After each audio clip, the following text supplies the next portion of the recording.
آہستہ چلتے ہیں، اور جب جاہل ان سے گفتگو کرتا ہے تو ان سے وہ بحث نہیں کرتے ہیں بلکہ قالوا سلاما، وہ سلام کہہ کر کے چلے جاتے ہیں۔ تو اگر آپ جاہل ہوئے تو ہم آپ سے بحث نہیں کر سکتے ہیں، اس لیے کہ قرآن نے ہمیں تعلیم دی ہے تو ہم چاہتے ہیں پتہ چلتا ہے کہ آپ کا مبلغ علم کیا ہے۔ 1.5 گھنٹہ تک جناب کا علمی جنازہ نکلتا رہا، اور جب زیادہ جوش دلایا گیا تو ہم نے دیکھا کہ جناب کے چہرے پر ہوائیاں اڑنے لگی۔ حضرت مناظر رشیدیہ میرے سامنے رکھی ہوئی تھی، اس کو میں نے مجمع کو دکھایا اور میں نے کہا اس کے مصنف اور رائٹر بریلی کے نہیں ہیں، یہ جون پور کے رہنے والے ہیں، اور یہ اعلیٰ حضرت کے مرید اور خلیفہ نہیں ہیں۔ سن 1038 ہجری میں ان کا انتقال ہو گیا۔ یہ کتاب 400 سال پہلے کی ہے۔ اس میں لکھا ہوا ہے کہ دونوں مناظر اگر ہم پلہ ہوں تو مناظرہ کرنے میں سہولت، اور دونوں کو چاہیے کہ ہم پلہ رہیں۔ میں نے ترجمہ تو کر دیا، مگر عبارت کے لیے میں نے ایک صاحب کو ایک کتاب دی اور میں نے کہا لے جائیے ان کے پاس، کہہ دیجئے کہ اس کو پڑھ دیں اور پڑھ کر کے اس کا ترجمہ کر دیں۔ لیکن جناب کو دن میں تارے نظر آنے لگے۔ وہ کیا سمجھے بیچارہ کہ علم کیا چیز ہے، وہ کیا سمجھے کہ مناظرہ کیا چیز ہے۔ ایک روز میں نے اس کی ایک تقریر سنی، وہ کہہ رہا تھا کہ تعزیہ بنانا سنت رسول ہے، اور صرف بنانا ہی نہیں بلکہ گھمانا بھی سنت رسول ہے۔ اور دلیل کیا دے رہا ہے کہ رسول پاک صلی اللہ علیہ وسلم مکے میں امام حسین کو کندھے پر بٹھا کر مکے کی مدینے کی گلیوں میں گھماتے تھے، اور تعزیہ امام حسین کی یادگار ہے تو اسے بھی گلیوں میں گھمانا یہ رسول پاک کی سنت ہے۔ اس لیے کہ حضور نے امام حسین کو مدینے کی گلیوں میں گھمایا، تو ہم اگر ان کی یادگار تعزیہ کو گھمائیں تو یہ رسول پاک کی سنت ہے۔ مارے گھٹنا پھوٹے سر جب اس نے یہ تقریر کی، اس کے ماننے والوں میں نعرے حیدری، سمجھ میں بات آ گئی۔ وائی سے بے نیاز بھی جاہل مطلق ہے، اور ان کے ماننے والوں کا بھی وہی حال ہے۔ اس لیے میں نے سوچا تھا آج ان کا علمی جنازہ نکل جائے گا، لیکن بعد میں سمجھ میں آیا علم ہے ہی نہیں تو علمی جنازہ کیا نکلے گا۔ ہاں جہالت کا جنازہ ضرور نکل جائے گا۔ اب میں نے کہا ذرا یہ کتاب ان سے کہہ دیجئے پڑھ کر کے اس کا مطلب بتا دیں تاکہ لوگ سمجھ جائیں کہ اختر حسین قادری اپنی طرف سے نہیں کہہ رہا ہے بلکہ یہ لکھی ہوئی کتاب ہے، اس کو ماننا تو پڑے گا۔ لیکن جب آدمی اس کے پاس کتاب لے کر کے گئے، کہتا ہے مجھے اس کی ضرورت نہیں ہے، کتاب اس نے واپس کر دیا، پھر دوبارہ لے کر کے گئے، دوبارہ واپس کر دیا، دوبارہ میں نے بھیجا، پھر واپس کر دیا۔ مجھے جلال آیا، میں نے کہا خدا کی قسم یہ اتنا بڑا بے علم ہے کہ اس کے پاس اتنی صلاحیت نہیں ہے کہ اس کتاب کو یہ پڑھ سکے، نہ اسے سمجھ سکے، نہ اس کو سمجھنے کی صلاحیت ہے، نہ پڑھنے کی صلاحیت ہے۔ جس کا یہ حال ہو وہ صحابہ پر تبرہ کرے، اس کو تو پانی میں شرم کے مارے ڈوب کے مر جائے۔ نعرہ تکبیر، نعرہ رسالت، مشتق اعلی حضرت علماء اہل سنت حضرت علامہ اختر حسین عالمی صاحب۔ اور اس کے بعد پھر جب بہت جھجوڑ کہ سند دکھاؤ بھائی، سند دکھاؤ، تو بہت جھجوڑنے کے بعد جوش میں کہتا ہے یہ میں بھی سند لے کر آیا ہوں، لے جائیے ان کو دکھا دیجئے۔ میرے بغل میں مولانا شہزاد عالم صاحب استاد جامعۃ الرضا بریلی شریف بیٹھے ہوئے تھے۔ میں نے ان سے کہا ذرا دیکھیے تو انہوں نے ہنس کے کہا حضرت یہ تو عجیب سند پیش کر رہا ہے اپنے عالم ہونے کی۔ میں نے کہا وہ کیا؟ کہا ایک حفظ کی سند ہے اور ایک اردو ڈپلوما کی سند ہے، اس کے علاوہ اس کے پاس کوئی سند ہی نہیں ہے۔ میں نے کہا اللہ اکبر، ارے جناب اسی لیے تو آپ اتنی دیر سے سند نہیں دکھا رہے تھے، اس لیے کہ آپ کے پاس عالم کی سند ہے ہی نہیں، کیونکہ آپ نے پڑھا ہی نہیں ہے، آپ بے علم ہیں۔ بے علم سے مناظرہ کرنے کے لیے اختر حسین نہیں ہے، لاؤ کسی علم والے کو تو پتا چلے۔ مجبوراً اس کے صدر مناظرہ نے کہا ہم اعلان کرتے ہیں ہم نے جن کو مناظر بنا کے بھیجا تھا ان کے پاس کوئی سند نہیں ہے، وہ عالم نہیں ہے، اس لیے ہم ان کو ہٹا کر کے دوسرے کو لاتے ہیں۔ اللہ اکبر، اتنی ذلت و رسوائی اسے مجمع میں کل اٹھانی پڑی۔ میں نے دل میں سوچا جو صحابہ کی عظمت پر کھیلنے کی ناپاک کوشش کرتا ہے خدا اسے ایسے ہی اچھی جگہوں پہ بلا کے سن۔ نعرہ تکبیر، نعرہ رسالت، عظمت صحابہ۔ ہم نے جب تاریخ میں پڑھا وہ 27 سالہ نوجوان جس نے نبی کو قتل کرنے کا پلان بنایا، بہن بہنوں کو مارا، مگر قرآن کے علم نے اس کے دل کی دنیا کو بدل دیا۔ اور جب پہنچا اس نبی اعظم کی بارگاہ میں تو پھر کس شان سے واپسی ہو رہی ہے، گئے ہیں تو کیسے، نبی کی بارگاہ سے آ رہے ہیں تو کس شان سے۔ میرے مصطفیٰ حضرت سیدنا ارقم رضی اللہ تعالیٰ عنہ کے گھر کے قریب صفا پہاڑی کے پاس موجود تھے، اور جو مسلمان ہو چکے تھے ایک روایت کے مطابق 39 وہ سب اگل بغل قریب میں بیٹھے تھے۔ رسول پاک صلی اللہ علیہ وسلم نے جب دیکھا وہ نوجوان ننگی تلوار لے کر چلا آ رہا ہے، دیکھنے والے سہم گئے، اس لیے کہ وہ مکہ کا شیر تھا، بہت بڑا بہادر تھا، بہت طاقتور تھا، بہت چھری اور بے باک تھا، اس کا دل بہت نڈر تھا، تبھی تو پیغمبر اسلام کے قتل کے لیے اس نے لبیک کہا تھا۔ لوگوں نے دیکھا تیور بدلا ہوا ہے، عرض کرتے ہیں لوگ یا رسول اللہ فلاں آ رہے ہیں، بڑی عجیب کیفیت ہے۔ اتنے میں میرے آقا صلی اللہ علیہ وسلم آگے بڑھنے لگے، وہ قریب آ رہے ہیں، ادھر سے رحمت الہی آگے بڑھ رہی ہے۔ حضرت ارقم تیزی سے آگے بڑھ گئے اور بڑھنے کے بعد فرماتے ہیں اے نوجوان فلاں، تیرے لیے خوشخبری ہے، تیرے لیے بشارت ہے۔ کہا وہ کیا؟ کہا رات ہی میں نے اپنے پیغمبر سے سنا ہے، رات ہی میرے پیغمبر دعا کر رہے تھے اللہم اعز الاسلام بے عمر ابن الخطاب او ابی جہل ابن ہشام۔ رات میرے نبی نے دعا کی ہے کہ اے مولا اسلام کو غلبہ دے دے، اسلام کو طاقت دے دے، یا تو عمر ابن خطاب کے ذریعہ یا ابو جہل ابن ہشام کے ذریعہ۔ رات ہی ابھی میرے نبی نے دعا کی ہے، لگتا ہے کہ تمہارے حق میں دعا قبول ہو گئی ہے، آؤ آؤ چلو، لگتا ہے تیری قسمت کا ستارہ جگمگانے والا ہے۔ نوجوان کو لیا اور نبی کی طرف بڑھتے رہے، میرے مصطفیٰ بھی آگے بڑھے۔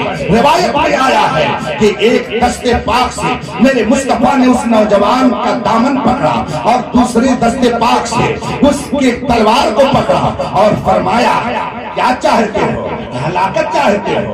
کیا اس وقت فتنہ فساد بند کرو گے جب تم یہاں پر اپنی ذلت کو اپنے ماتھے کی آنکھوں سے دیکھو گے؟ میرے مصطفیٰ نے اس کی ذلت کی داستان جو ہی اس کے سامنے رکھی، نتیجے کے طور پر اسے کچھ اور نہ سننا تھا بلکہ کہا اشہد ان لا الہ الا اللہ واشہد ان عبدک انک عبدک انک عبدہ ورسولہ۔ میں گواہی دیتا ہوں، ہم گواہی اس بات کی دیتے ہیں کہ آپ اللہ کے رسول ہیں، خدا ایک ہے، آپ اس کے بندے ہیں، اس کے رسول ہیں۔ میرے مصطفیٰ نے جب اسے کلمہ پڑھایا اور تھوڑی ہی دیر کے بعد جب اس کے دل کی دنیا بدلی تو اب کہتا کیا ہے وہ نوجوان؟ آپ لوگ چپ کے کیوں رہتے ہیں؟ آپ لوگ خاموشی سے کیوں اندر رہتے ہیں؟ لوگوں نے کہا ہمیں ذرا خوف ہے۔ کہا کچھ نہیں، سب باہر نکلو، سب باہر نکلو، دو لائن لگاؤ، ایک لائن میں میں رہوں گا اور دوسری لائن میں یہ میرے مصطفیٰ کے چچا حمزہ رہیں گے۔ لائن لگاؤ سب لوگ۔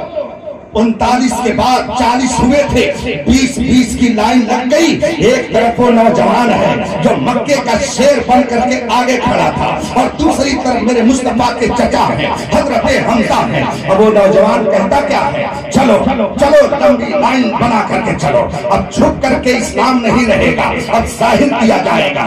دو لمبی قطار ہے، ایک طرف وہ نوجوان ہے جو مصطفیٰ کو قتل کرنے کے لیے چلا تھا اور دوسری طرف وہ ہے جو رسول پاک کے خاندان میں رسول پاک پر مر مٹنے کا جذبہ لے کر آگے کھڑے ہیں۔ یہ دو قطار چل رہی ہے، یہ کہاں جا رہی ہے؟ مسجد حرام میں۔ اور پھر جب مسجد حرام میں یہ دونوں قطاریں ایسی پہنچ گئی، دیکھنے والے ہکا بکا ہیں، یہ کیا ہو گیا؟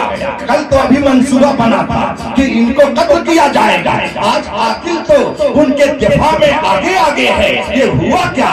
نظریں بدل گئی تو نظارے بدل گئے۔ آخر یہ ماجرا کیا ہے؟ کل تک جو قتل کرنے کے ڈر میں تھا آج تو وہ اس کے دفاع میں پیش ہے. جب مسجد حرام میں لوگ پہنچ گئے، پتہ نہیں اس نوجوان بہادر کے دل میں، شیر مکہ کے دل میں کون سی بات آئی. اس نے کہا بیٹھو. اور ڈھونڈتے ڈھونڈتے ابو جہل کے گھر پہنچ گیا. ابو جہل اس کا سگا ماموں تھا، یاد رکھیے گا. مکے کے اس شیر کا ماموں ابو جہل سگا ماموں تھا. کہا کون؟ کہا فلاں. کہا کس لیے آئے؟ کہا دروازہ کھولو. مگر وہ ابو جہل جو بہت بھتورا بنتا تھا دروازہ نہیں کھول رہا، دروازہ نہیں کھول رہا. کہا بتاؤ کیا بات ہے؟ کہا سن میں بھی اسی نبی عربی کا وفادار ہو چکا ہوں، تم کو جو کرنا ہے کر لینا. اب دوسرے کے دروازے پہ گئے جو بہت بھتورا بنتا تھا، کنڈی کھٹکھٹانے والا تھا، لیکن دیکھا کہ وہ باہر کھڑا. کہا سن تو کل تک اس پیغمبر کو قتل کا منصوبہ بنا رہا تھا، سن لے یہ مسلمان ہو گیا، اب اسی نبی کا وفادار ہو گیا، جا جو کرنا ہوگا کر لینا. ڈر کے مارے اس نے جلدی سے دروازہ بند کیا، اندر چلا گیا. پھر تیسرے دروازے پہ وہ شیر گیا اور کہا سن لے یہ فلاں ہے، نبی کا وفادار ہو چکا ہے، جو کرنا ہوگا کر لینا. ایک آدمی یہ منظر دیکھ رہا تھا، اس نے کہا فلاں آخر یہ تم کیا کر رہے ہو دروازے اپنے مسلمان ہونے کی خبر دینا چاہتے ہو؟ کہا اور کیا، اب مکے میں جس کو جو کرنا ہے کر لے.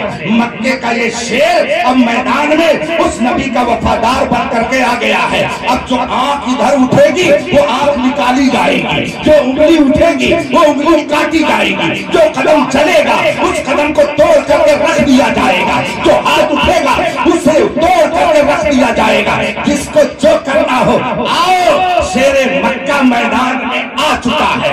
ایک آدمی کہتا ہے کہ نہیں، گھر گھر جا کر کے سب کو بتانے کی ضرورت نہیں ہے. وہ دیکھ فلاں آدمی بیٹھا ہے نا، اس کے پیٹ میں کوئی بات بچتی نہیں ہے، اس کا ہاضمہ بڑا کمزور ہے، جا اس سے بتا دے، ابھی سب جان جائیں گے کہ تو مسلمان ہو گیا ہے. چنانچہ اس نوجوان نے اس سے جا کے کہا سن جو کرنا ہوگا کر لینا، میں مصطفیٰ کا وفادار ہو گیا ہوں، اب جو تم کو کرنا ہوگا کر لینا، میں اس نبی کا کلمہ پڑھنے والا ہوں. اچھا تم نے بھی اس نبی کا کلمہ پڑھ لیا؟ کہا ہاں جو کرنا ہوگا کر لینا.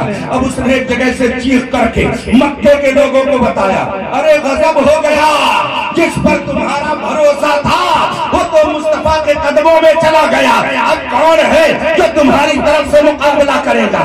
تمہارا شیر اب نبی کا شیر ہو گیا ہے. پورے مکے میں خبر پھیل گئی. میں نے جب تاریخ پڑھی تو مجھے حیرت ہو رہی ہے کہ مکے کا اتنا بہادر نوجوان اور اتنی جلدی سرنڈر ہو گیا اس نبی کی بارگاہ میں کہ نبی کو نہ تلوار چلانی پڑی، نہ تیر چلانی پڑی، نہ جنگ کرنا پڑا. اور وہ نوجوان جو بڑا بہادر وہ مصطفیٰ کے قدموں میں آ گیا.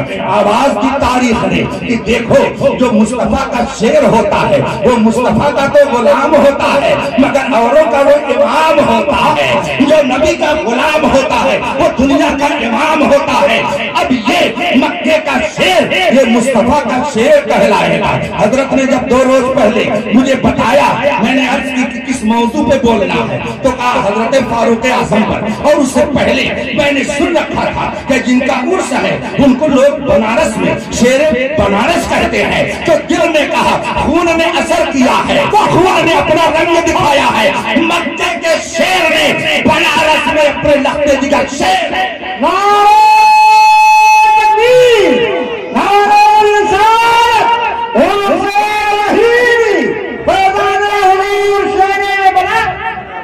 مکے کا وہ شیر نبی کی عظمت کا محافظ بن کر کے زندگی بھر دشمن کی آنکھوں میں آنکھیں ڈال کر کہتا رہا کہ آؤ آؤ سرفروشی کی تمنا اب ہمارے دل میں ہے، دیکھنا ہے زور کتنا بازوئے قاتل میں ہے. جب یہ جرأت و بہادری دکھائی جتنے مکے کے شیر تھے سب شیر مصطفیٰ کے سامنے گیدڑ بن گئے، سب گیدڑ بن گئے. اسی طریقے سے جب اس شیر مکہ نے بنارس میں اپنے درد جگر کو شیر بنارس بنا کر کے بھیجا تو جتنے بدعقیدہ تھے سب لومڑی بن گئے.